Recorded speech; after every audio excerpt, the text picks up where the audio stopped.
Muy bien, estamos acá en esta tarde nueva con un amigo que vino a visitarnos de muy lejos, pero está cerquita. Así es. Y vino a charlar, es la primera vez que hacemos esto. Vino a conocer a Génesis hace unos días, volvió nuevamente. Y está Víctor Simón acá. Víctor, primero gracias por venir a casa nuevamente, por prestar tu tiempo. Sabemos que venís de trabajar, de ensayar y que te hiciste el tiempo para venir acá. Así que bueno, gracias por querer compartir con nosotros un espacio en nuestro podcast.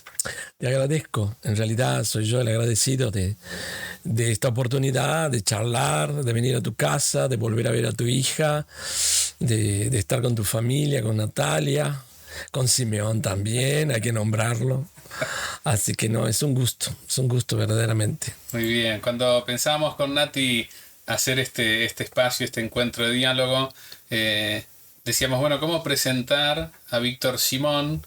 Que además muchas personas te conocen, pero de lo que fuimos conociendo, me interesaba presentar un aspecto que es más amplio. Vos lo cumplís muy bien en el arte, pero a mí me gustaba presentar a Víctor Simón como un buscador del sentido de la vida, que en muchas oportunidades te encuentra haciendo música y específicamente tocando el piano, pero hay algo detrás de eso, ¿no? De ese artista Víctor, que no solo es el que busca hacer música, tocar en público, viajar, armar grupos, tocar en una orquesta, sino que hay un sentido detrás de eso. Entonces, lo primero para este podcast es, ¿quién es Víctor? Más allá del músico, del pianista, ¿quién es Víctor Simón? Tengo que responder.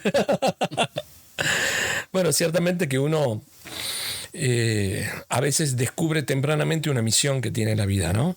O que cree tener misión, o a veces los proyectos van dándole a la vida de uno diferentes misiones, diferentes horizontes. Yo porque encontré desde niño que la música era mi forma de vida, como nos pasa a muchos músicos, pero siempre he pensado que mi herramienta de trabajo, que es la música, tiene también otros sentidos, que es unir, que es servir. Vos ves que la música tiene acciones terapéuticas, que es también eso, darle posibilidad al otro de que a través de la música de uno pueda canalizar sus emociones, pueda sentirse más firme, darle firmeza, darle posibilidad, aunque sea el llanto, de sanarse, de recuperarse. Yo creo que la música es un instrumento poderosísimo y yo voy descubriendo cada año que pasa nuevas misiones, diría yo. ¿Quién te hace llegar a la música, Víctor? ¿Venís de cuna musical? Y bueno, vengo de cuna musical porque mi papá, junto con sus hermanos, hermana, formaron un grupo de música folclórica en Santiago del Estero, cuyo auge estuvo extendido entre los años 1940 y 1960, todas esas 3 décadas.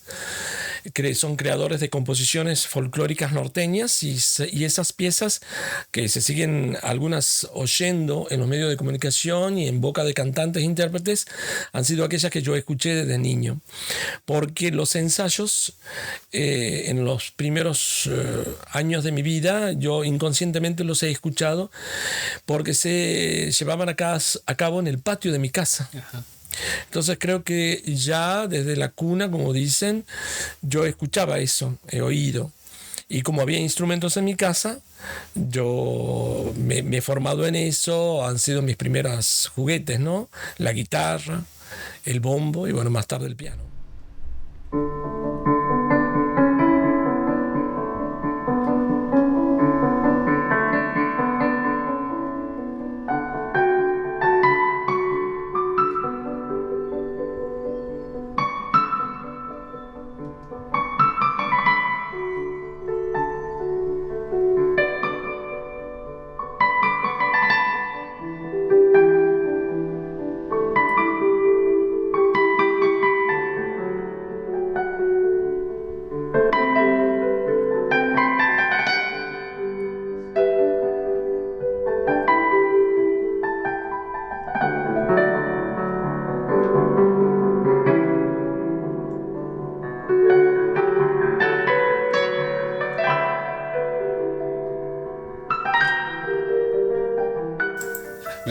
los llamás? Esos juguetes. Juguetes que te enseñaron un montón y te regalaron una profesión, una vocación y una manera de interpretar la vida. Los que no nos dedicamos a la música y escuchamos a compositores, como es tu caso, no tenemos mucha idea cómo se llega a una obra nueva, ¿no?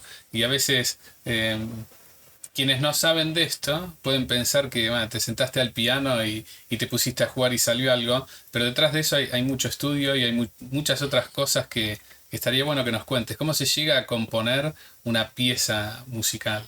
Bueno, lo que acabas de decir es cierto. Cuando uno tiene, digamos, un talento como es la música, el talento suele despertarse durante la infancia y uno suele descubrir de manera así repentina que tiene un objeto que no es solo un objeto, sino que ese objeto suena y que uno lo hace sonar.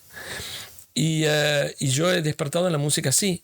Por eso nombraba como juguetes, porque el bombo estaba en mi casa, yo tenía 13 meses y sé que empecé a tocarlo. Y la guitarra ya lo tocaba a los 4 años. O sea, me mostraban cosas, el niño cuando muestra o le llama la atención, inmediatamente se va hacia ese objeto y como es sonoro, despierta la posibilidad de hacerlo tocar. Lo mismo me pasó con el piano. Yo el piano lo descubrí entre 6 y 7 años en la casa de unos amigos de mis padres durante una cena, que el piano está abierto y tal como lo acabas de decir, yo me acerqué y empecé a tocar. Me di cuenta que podía tocarlo. Ese piano llegó más tarde a mi casa, me lo compraron, no sé cuándo, pero sé que en esa misma época, entre 6 y 7 años. Y entonces, cómo he iniciado la música, en este caso la música popular, por varias razones, porque se oía la música en mi casa, teníamos discos de los hermanos Simón, discos de otros compositores, se escuchaba en la radio mucha música folclórica, tango, y yo lo que escuchaba lo buscaba en el piano, lo reproducía. O sea, lo sacaba de oído, como se dice, ¿no? El instinto musical estaba. Entonces, esa manera instintiva me llevaba todos los días a hacerlo. Más tarde, alrededor de los 14 años, creo, descubrí que podía componer. Ajá. O sea, que podía inventar melodías. Entonces, esa vocación de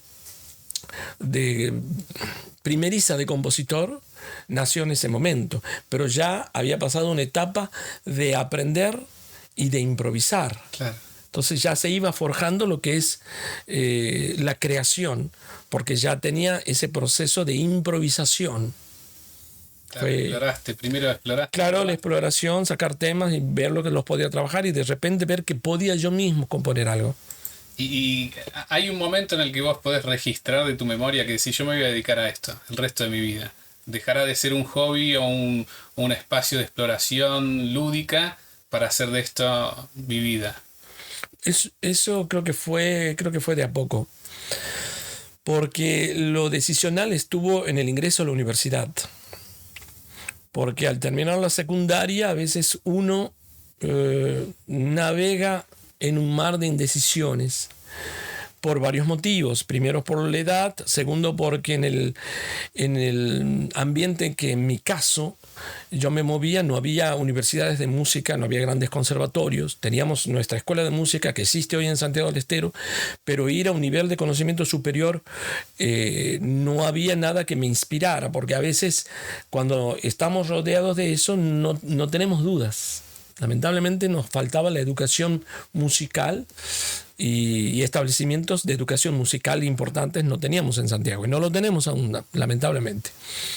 Pero la vocación fue más fuerte, el deseo de ir más allá de mis conocimientos se presentó cuando terminé la secundaria y hasta que decidí ir a Córdoba, y a partir de ahí, de la inscripción en la universidad, el sin saber si hacía una carrera de intérprete o una carrera de compositor, era como la misma vocación que me iba empujando a ir descubriendo cosas. Yo me inscribí en las dos y así fue haciendo mi segundo paso de meterme en la composición.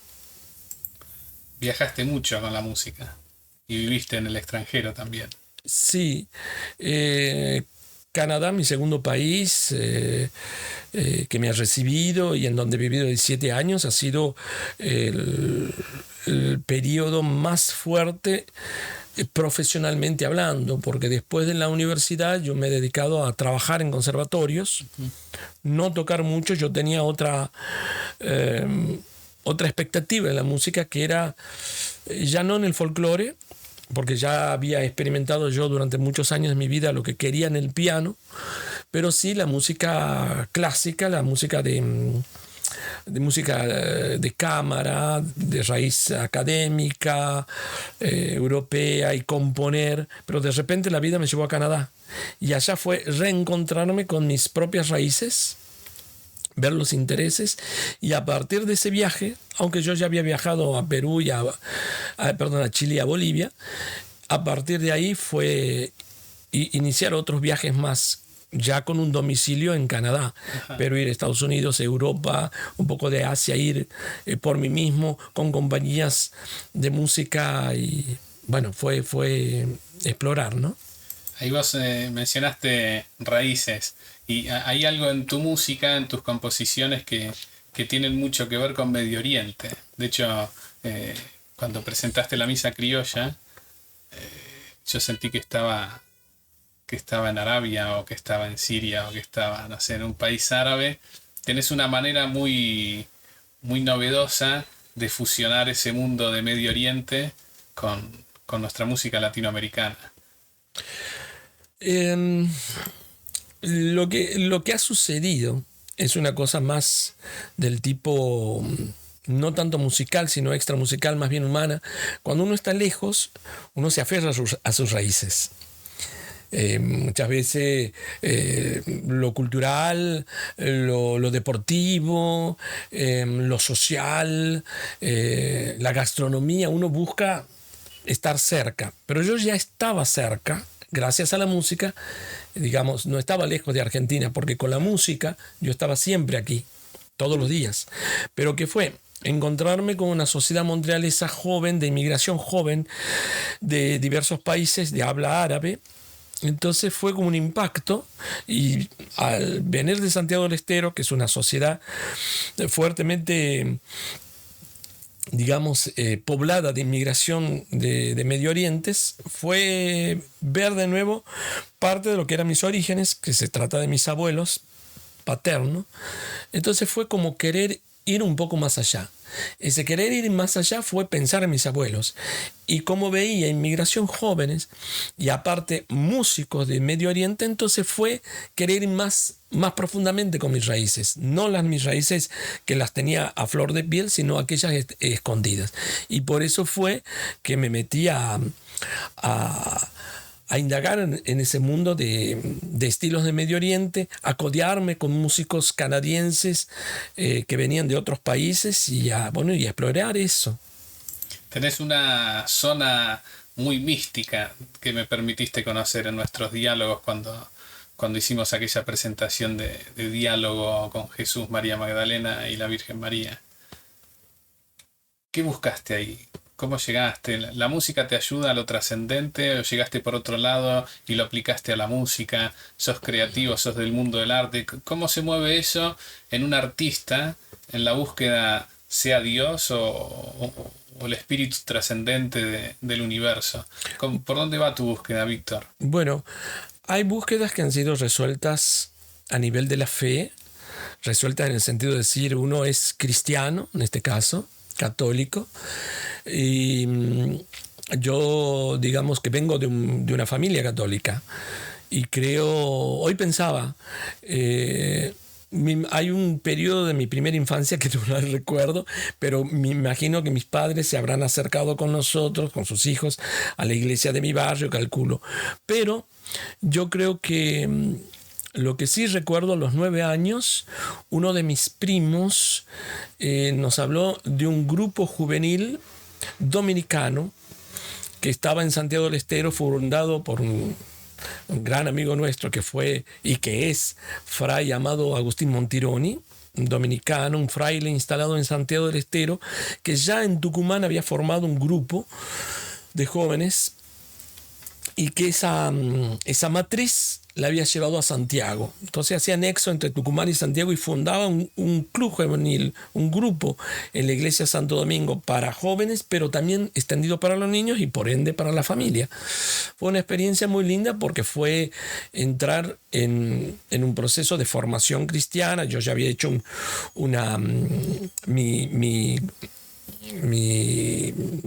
mi primaria en un colegio religioso, la comunión la hicimos ahí. En este grupo fue más lo social, viajar, campamentos, convivios, retiros espirituales durante varios años hasta el final de la secundaria. Pero ahí, al final de la secundaria o antes, encuentro lo que llamamos la renovación carismática católica, que en Santiago fue muy fuerte, que tuvo un fuego bastante arrasador, digamos, en la comunidad cristiana católica, que cambió en ese momento mucho la forma de mirar a Dios, y que nos quemó a todos, fue muy fuerte. Y creo que ese periodo fue el más importante porque me he dedicado profundamente al servicio de la iglesia a través de lo que llamábamos el ministerio de la música. Ajá. El servicio a todos los oficios religiosos y a todo lo que eran seminarios, charlas, la música que siempre estuvo presente.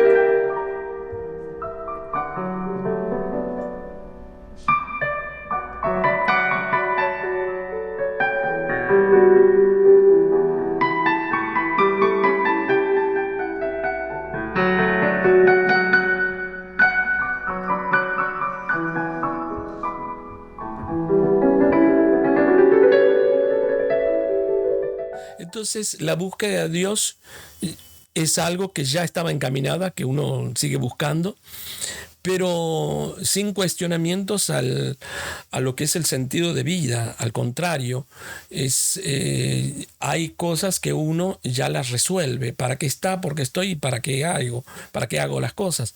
Pero también tengo una vocación y una profesión que va en el sentido espiritual. Entonces, es estar en ese mundo espiritual todos los días. Ajá. Nosotros cuando te vemos tocar el piano, claro, los que estamos sentados experimentamos una cosa distinta a la que está experimentando el músico, en este caso vos. Y tal vez uno imagina, ¿estará concentrado solo en la partitura? ¿Cómo es eso? Porque vos estás sentado ahí y vos sos la primera figura. Si algo sale bien o mal, vos sos la figura ahí. Entonces, ¿qué sucede cuando te sentas al piano? Más allá de recordar todas las notas que tenés que tocar, tus partituras, ¿disfrutás? ¿Qué pasa en ese disfrute? ¿Cómo conectás con ese mundo trascendente mientras haces música? Te lo pregunto porque recién dijiste que te dedicaste mucho tiempo al ministerio de la música en el mundo eclesial. Bueno, entonces, con más razón, cuando estás ejecutando una obra, ¿cómo haces para...? No, tal vez no es cómo haces. Bueno, ¿qué experimentás ahí? Lo que sucede es que, desde la disciplina artística, uno tiene horas llevando todo su tiempo al estudio del piano de cualquier género. Lleva mucho tiempo para tener esa independencia y la música bajo los dedos, tener ese control, digamos, el estudio, tener la suficiente técnica y memoria para abordar algo. Luego, a veces pasan varias cosas por la cabeza del intérprete. Una es decir, bueno, espero que el otro lo esté disfrutando. Espero poder transmitir lo que he deseado en todas estas horas de práctica. Y espero que, en mi caso, que le sirva al otro. Que el otro pueda recibir algo a través del sonido. Y que el sonido sea un medio para que la persona, después de escuchar o de escucharme, se vaya con algo. pueda ir llevándose algo o de lo que yo intento dar. Yo trato de concentrarme lo más que puedo y si puedo lo disfruto, porque depende de lo que uno toque, hay mucha o menos notas, entonces hay que tratar de que todo sea o aparentemente fácil o aparentemente agradable, pero al mismo tiempo gozar y hacer gozar al oyente, ¿no? Cuando fuimos ahí a Pista Urbana, tengo esa imagen muy grabada, de hecho te filmé con el celular y te veía jugando ahí. Estabas haciendo la parte del santo de la misa criolla y me nació esa pregunta, digo, ¿qué está pensando Víctor mientras toca y sabe que detrás de él hay un público que está disfrutando, que está oyendo? Había otros 2 músicos ahí con vos, pero me parecía maravilloso jugar a qué está pensando Víctor. ¿Es solo la partitura, es solo el arreglo que hizo él de la misa criolla? ¿O logra esto? ¿Está pensando en nosotros? ¿Está viajando por otro mundo y entonces se mueve de una manera que sonreías también? Bueno, hay que decir que el rol del intérprete es un rol artístico como si fuera un actor. Ajá. Entonces, no solo tengo que tocar las notas, sino también tengo que expresar. Cuanto más independiente pueda tocar el piano y despegarme, entonces ya la música fluye en mí, yo la siento más cómoda, entonces la puedo disfrutar. Y si es triste, la expreso, y si es alegre también. Y trato de que no sea un movimiento estático de manos que se mueven y dedos que se mueven, sino que la música transcurra por mi cuerpo también. Creo que todos somos así.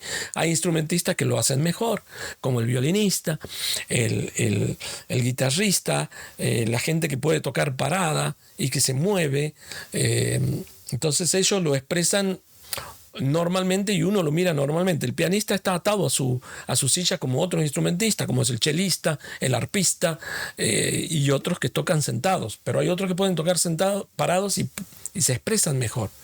Entonces, pero yo trato de no pensar en nada porque tengo muchas notas que ¿cómo se llama? Que mandar, que tocar, hacer un delivery de notas. Entonces tengo que estar muy concentrado, porque si no se me escapan y no me puedo hacer el pianista.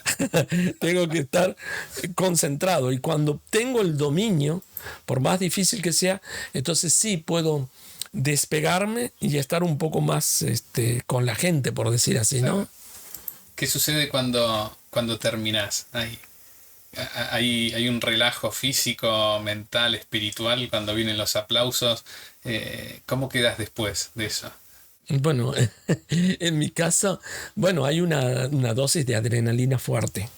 Depende de lo que uno toque, porque hay proyectos donde la responsabilidad es un poco más relajada, más simple, entonces uno no tiene tanta tensión.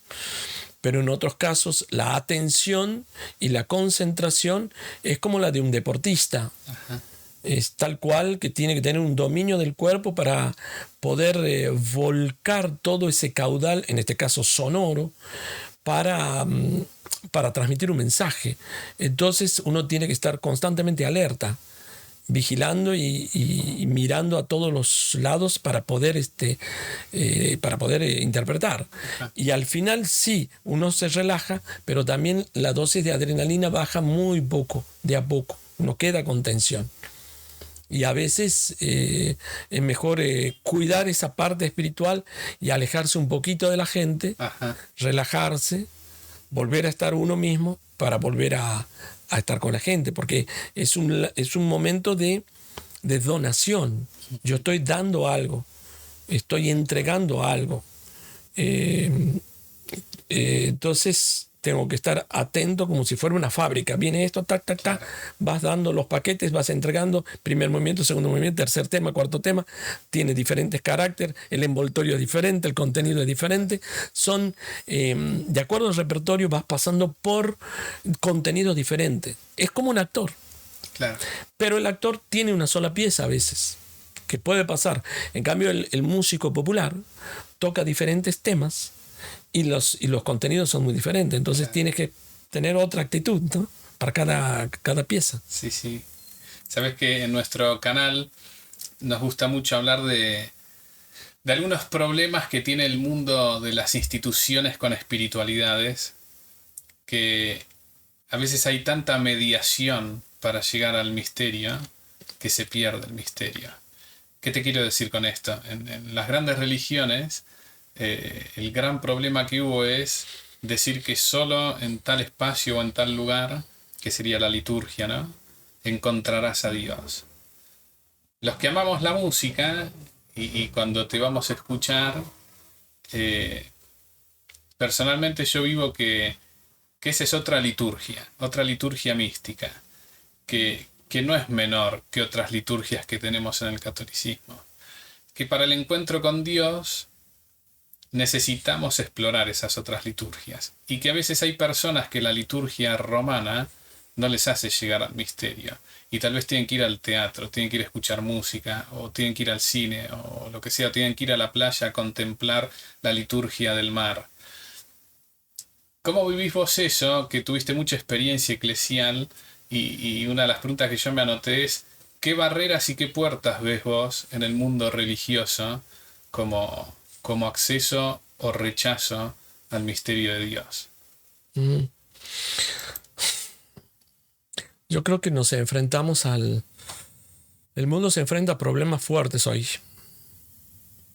Y eso es una barrera, creo. La guerra que vivimos hoy, Ucrania y Rusia, los problemas de Israel y Palestina y otros problemas, las pobrezas, yo creo, las miserias, el abandono, los grandes poderes, yo creo que eso es como una gran piedra que no nos deja atravesar, me parece a mí.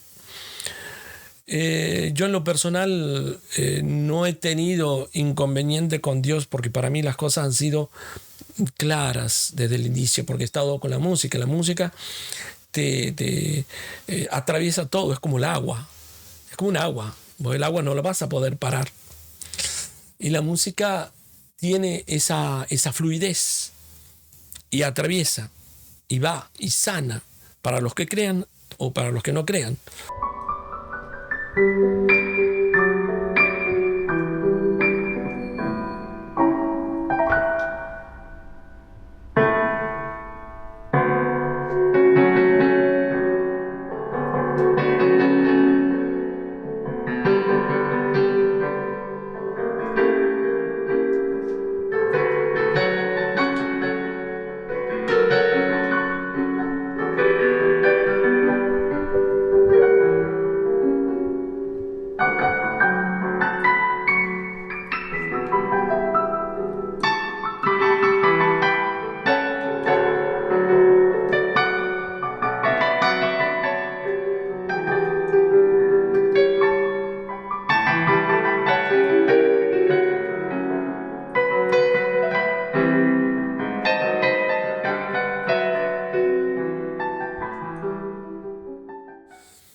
Pero hace unos días en el camarín, porque hemos tocado hace unos días un grupo de músicos y artistas, y yo le decía a mi amiga Yamila Cafrune, hija de don Jorge Cafrune, intérprete ella, que deberíamos, el único modo, porque hablábamos de cómo podemos solucionar, es que va por células, le digo. Tenemos los que nos creemos buenas personas, los que intentamos que queremos hacer una sociedad mejor, somos un grupito, pero que existe en todo el mundo. La gente se agrupa de a pocos. Es el único modo de hacer un flujo, una ola enorme que pueda abatir cualquier muro. Ajá. Y eso, de aquí a unos siglos, yo tengo la esperanza, vamos a poder reconocer en el hermano a Dios, porque el bien que Él reciba, el bien que le demos, Dios está ahí. Yo creo que es eso lo que está faltando, hacernos el bien desde poquito, desde el gesto, desde el saludo, hasta las palabras. Entonces yo creo que hay que ir de nuevo por el trato con la gente. Yo creo que hay que ir por ahí, por las pequeñas cosas, no quizás por lo ritual, que es importante, pero ya por las pequeñas cosas que es el cotidiano, el día, el mirarme, el saludarte, el decirte, tratarte bien, y el que no depender ni de un gobierno ni de un poder jerárquico eclesial para hacernos el bien. No esperar en nadie, pero esperar en nosotros, darlo nosotros, uno a uno, haciendo grupos, haciendo células, como fue el cristianismo en su primer momento, ¿no? Un grupo de personas que va haciendo. Entonces el bien se multiplica, que es el único modo de combatir el egoísmo profundo que tiene nuestra humanidad.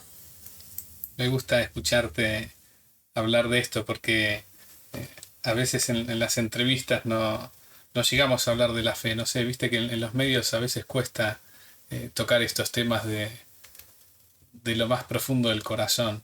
Y vos sos cristiano y quería saber qué te apasiona de Jesús, qué te atrapó de él.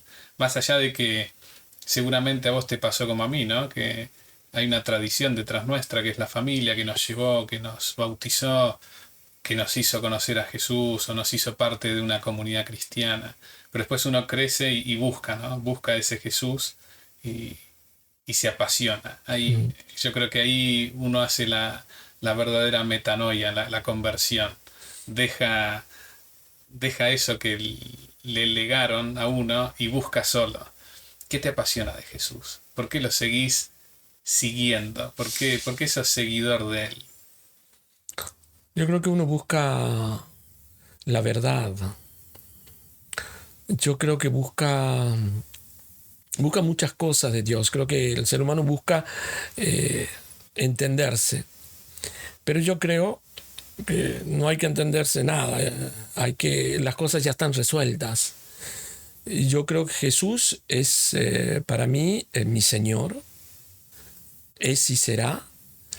Y creo que lo más importante creo que tiene que ver también con mi idiosincrasia de Santiago del Estero, donde el amigo es ese que siempre está. Para mí Jesús es el que siempre está, el amigo que está. Vengo de una sociedad donde la amistad es muy fuerte, la familia es importante, las ciudades chicas, uno se conoce más. Uno si pasa por momentos duros no se siente solo porque está el amigo, está la familia, pero están los amigos y hay una marea de amigos que eso me ha llevado a pensar a Jesús como eso, un amigo. Siempre está. Me fallarán los demás como yo puedo fallar a otros, pero Dios está ahí. Es el amigo, creo que es. Muy bueno, muy bueno. ¿Te haces tiempo para tus liturgias personales?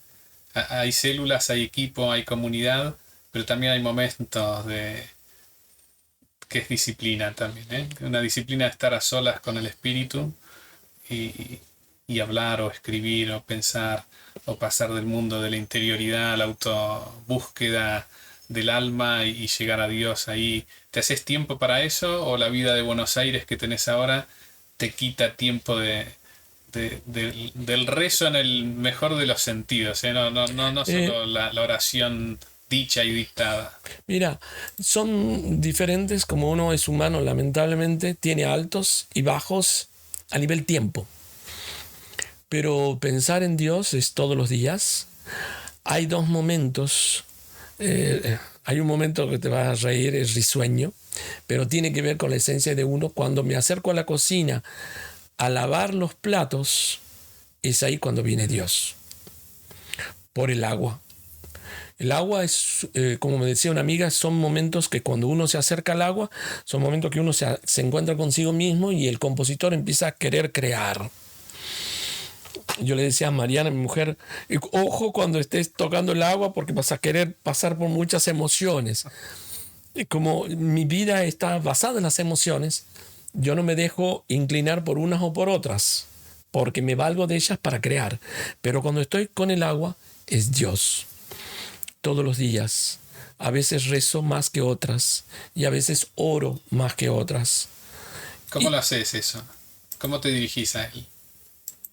Y bueno, a través de con la palabra, como Dios, como Señor. Más que nada como el dueño de uno. Wow, qué lindo. A eso yo me dirijo así, como amigo, pero más que nada como el dueño. Ajá. Quien es el dueño de uno. Yo creo que pasa que Dios está en todas las pequeñas cosas, en todo, ya todo este universo es Dios, no hay que buscarlo, no hay por qué golpearse la pared, mirar las cosas y ya está, uno es eso. Ver el universo, cómo se mueve, la ciencia. Para mí lo científico me ha ayudado a encontrar más razones para seguir pensando en Dios. O sea, hay cosas que están más allá de algunos milagros que he visto en mi vida, sanaciones que he visto, que he experimentado, pero más que eso hay algo que tengo, porque soy músico, siempre estoy con el oído atento. Entonces, cuando estás con el oído atento, vas a escucharlo a Dios, en el hermano siempre, porque es ahí. Es lo que me pasa cuando vengo a tu casa, Mariano. Dios está aquí porque hablamos de Él. Y cuando 1, 2 o 3 están reunidos, Él está. Eso va de cajón. Eso es así. Entonces, como músico, mis ojos oyen y mis oídos ven. Se vuelve ese al inverso. Entonces, miro y escucho y veo. Entonces, si uno quiere estar atento, ahí está. Ajá. Ya no me dejo sorprender. Al contrario, busco que siempre pase. Porque quizás hay algo que tengo y que me parece que no sé si está bien. Yo he sido el hijo menor y cuando sos único hijo o hijo menor, estás más querido, digamos, ¿no? Y al tocar un instrumento desde niño, he tenido todo el afecto de toda mi familia, que es muy numerosa. La familia de Simón es numerosa. O sea, mis primas, todos han tenido mucho cariño. Entonces estoy acostumbrado a que Dios sea cariñoso conmigo. Claro. Entonces estoy acostumbrado de esos regalos, esas ofrendas, esas cosas, manifestaciones. Y dije, no tengo que ser tanto así. Ya soy muy grande. Pero siento esa necesidad de ser amado como niño. No está bien, no está mal, pero creo que también me gusta que las cosas se den. ¿Por qué? Porque en mi camino de donación yo creo cosas no para mí, es para el otro.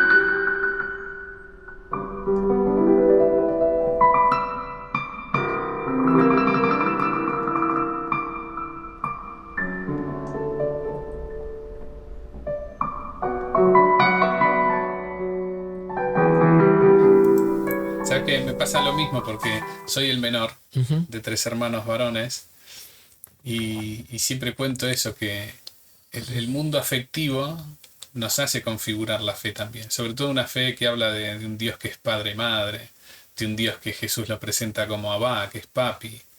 Y yo me siento hijo de ese papi, de ese Abba y ma, pero le doy gracias a mis papás, porque mis papás han sido y siguen siendo muy amorosos conmigo. Entonces siempre me ha ayudado a ver en el Dios revelado por Jesús un Dios súper amoroso, porque tuve la experiencia del amor. Y siempre me costó mucho, Víctor, esas predicaciones infernales de un Dios enojado con la humanidad, de un Dios que parece que busca venganza, que si no te portaste bien después de la muerte te espera un infierno atroz. me costó, me sigue costando, discuto sobre eso. Y a veces me doy cuenta que muchas personas en el mundo eclesial, en el mundo de las grandes religiones, no han tenido esa experiencia que contás vos, que me pasó también a mí, de ser hijo amado, de ser hijo aplaudido, de ser cuidado, de que te busquen a cualquier hora, de que te mimen, que te lo digan con la palabra y con el gesto. Y me parece que en la fe hay que tener mucho cuidado con eso, con las experiencias personales. Cada vez estoy más convencido que antes de ingresar a la fe, en este caso estamos hablando de nuestra fe cristiana, o la fe judeo-cristiana o el Islam también, habría que hacer algún tipo de terapia de sanación de la infancia o de la adolescencia, porque solemos trasladar eso a la figura del mandamás Dios, ¿no? Si fui maltratado, corro un peligro, no digo que Así siempre es. sea así, pero corro el peligro de creer que ese es Dios. Es cierto. Nuestros padres son figuras tan importantes que pensamos que Dios es así, como ellos a veces. Y muchas veces veo que hay gente que tiene, digamos, su imagen de Dios por la imagen que, obviamente, como acabo de decir, que los padres han dado, su acercamiento, su alejamiento. O muchas personas he descubierto que tienen actitudes de enojo con Dios. Le digo, ¿por qué te enojas si vos no sos creyente? ¿Cuál es el problema? Que no, o sea, y otra, y cultura, porque estamos hablando de comportamiento y cultura familiar o la cultura de un pueblo que tiene que ver con esa personalidad que uno le da a Dios, con esa creencia que uno le da a Dios. Digamos que eso he visto que pasa. En mi caso no, yo no meto a nadie, trato, Dios es Dios y no tiene mucho que ver con lo que yo pueda sentir, que tenga que ver con rasgos, pero es cierto que uno tiene que sanarse, tiene que brindarse a Dios para recuperar un poco de salud siempre. Yo creo que siempre, porque creo que Jesús lo habrá hecho así en todas sus oraciones, con tantas cosas que le han dicho y le han hecho durante esos 3 años de ministerio, digamos, ¿no? De recogerse en la oración para sanarse él también, porque quiera o no, era humano también. Sí. Por eso me interesa siempre ir a buscar la figura histórica de Jesús. A lo largo de estos años de carrera, de docencia, descubro un prejuicio que hay con el mundo antiguo. Las personas creen que cuanto más atrás te vas en la línea histórica humana, el ser humano en general y el varón en particular eran menos afectuosos que ahora. Tenemos esa falsa imagen de que nuestros abuelos, nuestros tatarabuelos, y si encima me voy al mundo que nosotros denominamos antiguo, creemos que eran cavernícolas, que no eran personas que acariciaban a sus hijos.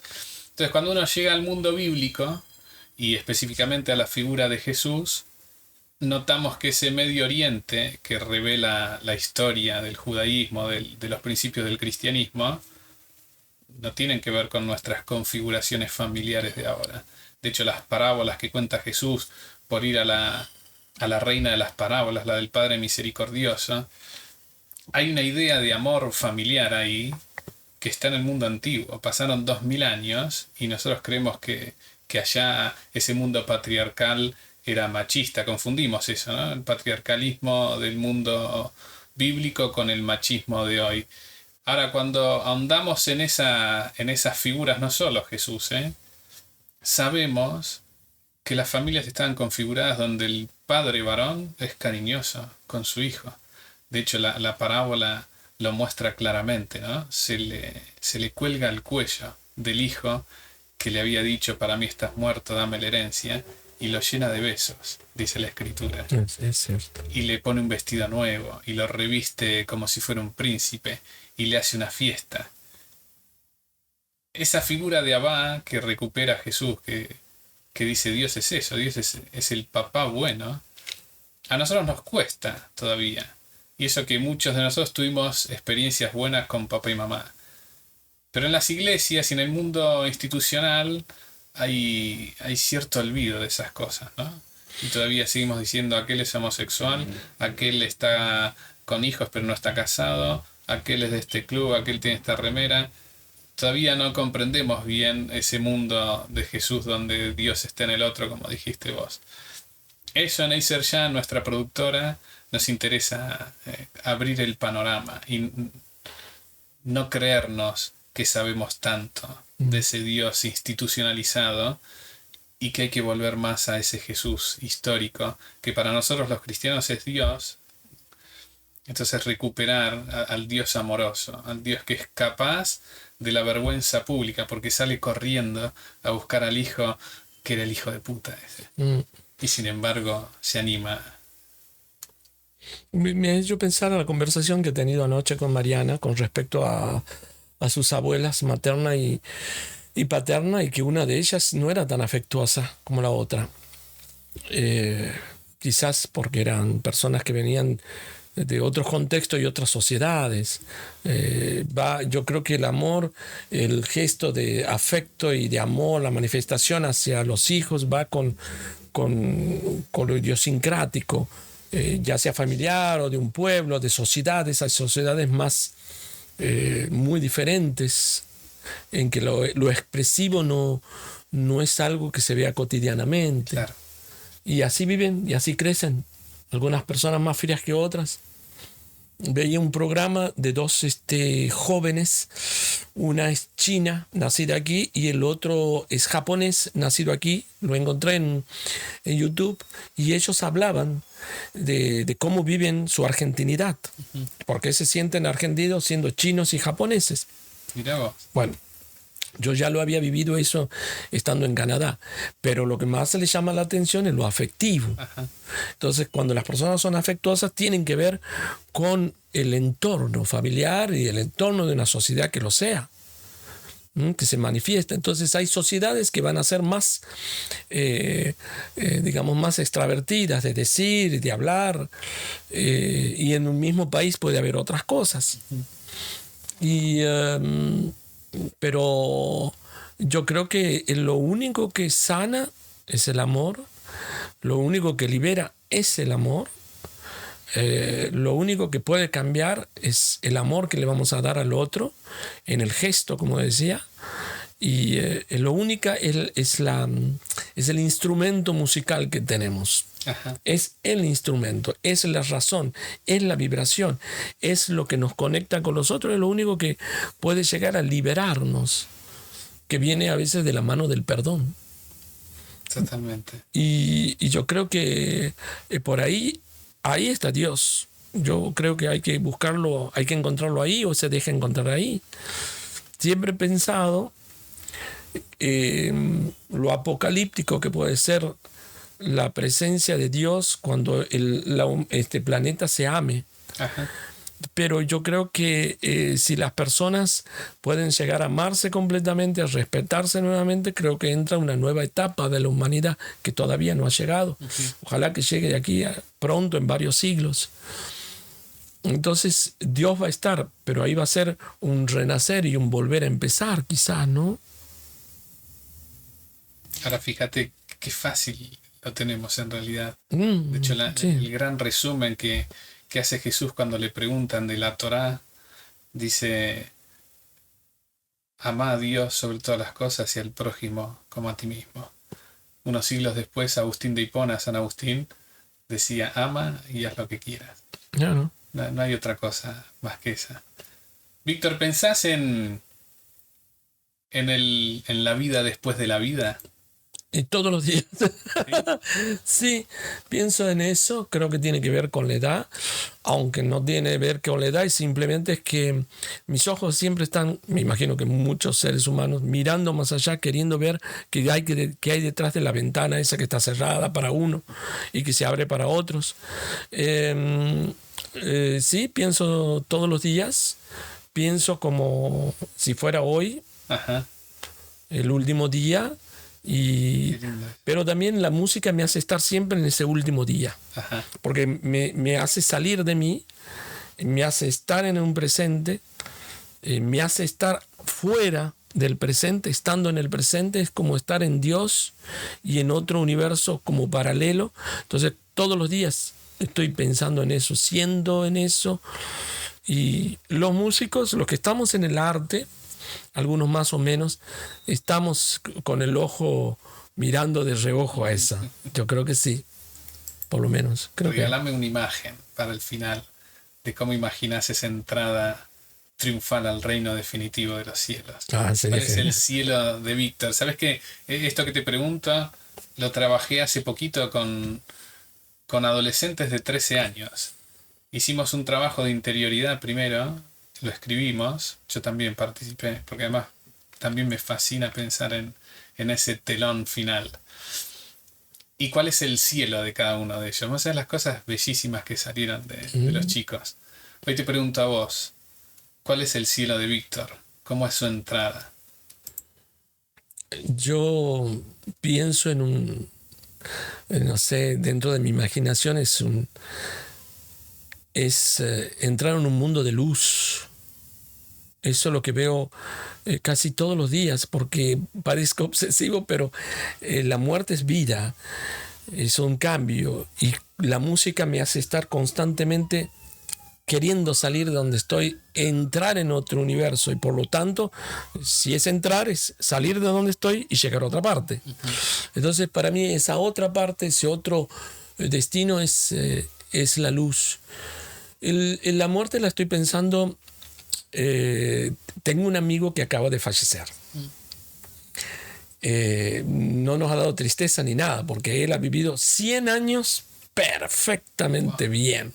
Ya el último año ya se ha sentido un poquito mal, algún problema cardíaco. Él quería hacerse operar, pero nadie lo iba a operar a 100 años. Y bueno, una cuestión de válvulas, nos ha dejado a 101 años. Su mujer, que tiene un poquito más joven que él, vive, que la fuimos a visitar y la estamos estando cerca porque es un testimonio de vida. Tiene 94 años, va y viene y quiere ir a trabajar, ya nos ha dicho. Entonces miro la vida miro el más allá desde esas vidas. Cómo han vivido, cómo ha sido ese presente, cómo llegan a pasar a otro estadio de vida. Entonces voy tomando esos ejemplos, intento, porque también vengo de una familia longeva como estos amigos míos, del lado de mi mamá. Entonces lo mejor es tratar de estar en salud para que si no te toca la longevidad o no, la puedas vivir bien, pero es un umbral donde pasas a la luz. El umbral para mí es un punto muy importante que me asombra desde hace muchos años. Los marcos de las puertas, los umbrales, son lugares donde han nacido mis composiciones. Mira. La Tierra y el Hombre, que es una obra que habla de los problemas del medio ambiente y que yo le he presentado en el CCK con los elencos de aquí, nació al querer entrar, al querer pasar. Y cuando uno quiere pasar un marco, digamos, otro lugar, quedas estático. No pasas así nomás. Quieres pasar a otro lugar invisible y quedas estático. Cuando hicimos este primer experimento de la última cena, vos y yo, lo mismo me sucedió. Salí del piano y quise irme de mi estudio y no pude, quedé paralizado. ¿Por qué? Porque el cerebro empieza a hacer sus movimientos, sus sinapsis y ese tejido increíble de ese universo eléctrico del cerebro, y empieza a poner orden a disparadores exteriores o interiores, que son como estímulos que están por crear algo. Y yo creo que tal como es el nacimiento de un ser humano, creo que también así el paso a la otra vida, al encuentro con Dios. Hoy es 5 de diciembre del 2024 y quiero dar gracias a Dios primero por tu vida, por venir acá, por regalarme este momento de intimidad espiritual, por la visita que nos haces a nosotros como familia, por venir con Mariana, por compartir esto que no siempre se da en una charla, ni en los medios de comunicación, ni muchas veces en las casas. Entonces vos viniste, te animaste, sabías que íbamos a hablar de esto, que íbamos a hablar un poquito del mundo musical, pero íbamos a hablar más de tu mundo espiritual. te agradezco muchísimo por compartirme y además aprendo un montón escuchándote. Mira, Mariano, soy yo el agradecido. He venido aquí no solo para ver a tu hija, que la que estamos, creo que un grupo grande está loco por tu hija. Es hermosa Génesis. Yo he venido también para encontrarme con Dios, para darte gracias por las veces que has orado por mí cuando te he pedido. Es un periodo muy particular el que vivo, que estoy buscando también nuevamente a Dios y respuestas. Uno cree encontrar, no encuentra nada, sigue buscando. Más allá de la música he venido para contarte rápidamente un poco de mi historia, de este recorrido de la mano de Jesús, que ha empezado desde que tengo un poco conciencia de vida, ¿no? Como te digo, más de los 9 años, y soy yo el agradecido, de verdad. Gracias, Víctor. Esta es la primera parte. Seguramente haremos otros encuentros más donde podamos seguir andando en el mundo espiritual. Bueno, cuando quieras, siempre soy en materia dispuesta a hablar de esto, que no hablo con nadie casi, que va a ser un poco, develar un poco ese recorrido con Dios. Muchísimas gracias. A vos, gracias a vos. Esto es Eiser Ya Producciones. Gracias por llegar hasta el final.